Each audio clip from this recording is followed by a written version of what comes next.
or part-time staffing levels, professional engineering, equipment. So it's an application that you fill out based on the need of the utility, and then it's reviewed by Ecology to see if it conforms. And it is a grant for money, it's not a loan. Right, grant. The grant. Would There's you, reporting requirements that go would you with that. explain what the phrase pass-through means? Basically down from the feds, from the EPA.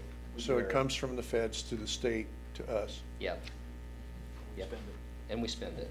And Will- this and the- won't come until 2011 then, is that right? The pass-through? No, the utility truck, the utility truck, excuse me. When does the vacuum truck get here?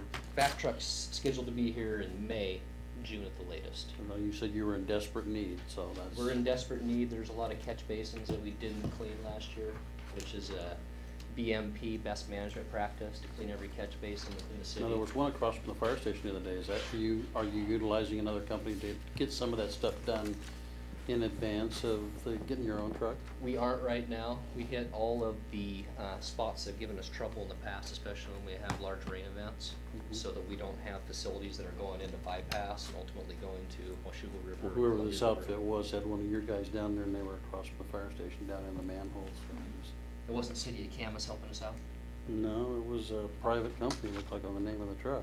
Okay. Actually had the name of the truck on it too. I'll check on that, because we've utilized some back services for cleaning mainline sewer and some filter vaults, but not in the stormwater collection system. On the capital as well, we did have a utility truck that was budgeted for '09 that wasn't purchased, making the purchase of the back truck a lot more realistic. Projects, we start to ramp up really next year in 2012. Most of the projects this year will be done in-house by staff. Drainage issues, some rehabilitation on dry wells, things that we can handle in-house with the equipment that we have.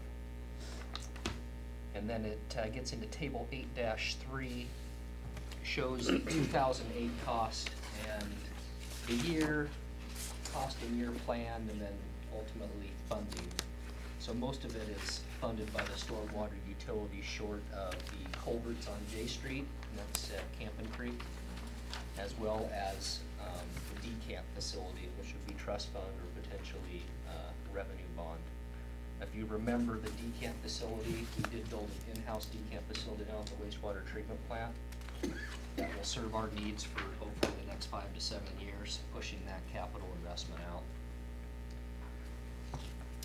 Getting into the equivalent residential units, we're fairly well balanced currently residential, and this is based off of our stormwater management plan, so these numbers have fluctuated up and down a little bit. Residential ERUs were right around 4,400 and commercial industrial 4,600. And the bottom one, which I highlighted, is what we anticipated for giving out additional discounts for those industries and businesses that are within compliance with their industrial permits or commercial permits. And I will get an updated accurate number on that from utility billing to make sure. And the last page, specifically exterior wood, there's been a few inquiries on their process, what they do with their yard, what type of requirements that they need to meet with ecology, with their stormwater treatment and having their own outfall from the Columbia River. So currently they have a 50% discount, which is the same as any other business or industry that is within compliance and has provided us that documentation. They have just under 280 ERUs at 3 different sites, 2 on Index Street and 1 on Addy Street. So before the discount, it would have been close to $27,000 annually. Currently, it's just over $13,000. And as you can see, the price per unit is the $4 instead of the $8. So that just gives you a brief overview of stormwater utility and the specific business that was inquired about. Questions for Trevor? Not for Trevor. I would, and I'm going to continue to hammer this home. I truly believe that exterior wood needs 100% exemption from this plan. because they are self-sustainable. They are not part of they're not on the grid. They are the only company, and I would say this for any company, not just exterior wood, but they are the only company that is taking what they clean and putting it out into the river. It is not even goes into our whole system. They are separate. They are their own entity. They are the epitome of sustainability. I think that it is incumbent upon us, for not only just justice sake, but to help ease some of the burden on their business, to give them a complete exemption, not just to point them out as the exemption, but for any business that takes that upon themselves and cleans their own water and puts it out into the Columbia River or any other, form of their own water. That's what separates them from the rest of everyone else who's receiving a 50% discount currently.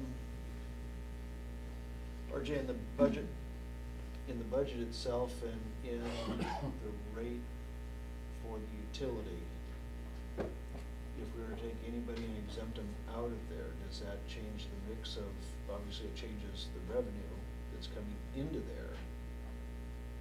Is that predicated by a table that tells us that then we've got to increase the rates for others across the board to hit the goal, or does it just go away, or how does that?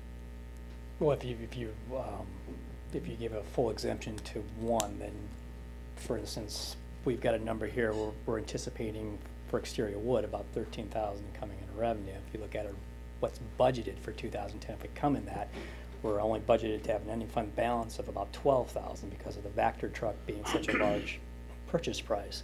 So that would mean if we stay on budgeted targets, and that's including revenue expenditures, and we're running up a little short in that fund this year, say $1,000, maybe we'll make it, or now we'd have to watch that or consider doing some kind of interfund loan to get that one through the next year if we run into that problem. It does look at the facts that's the decrease in revenue going into next year also, and considering got these other projects that we need to meet.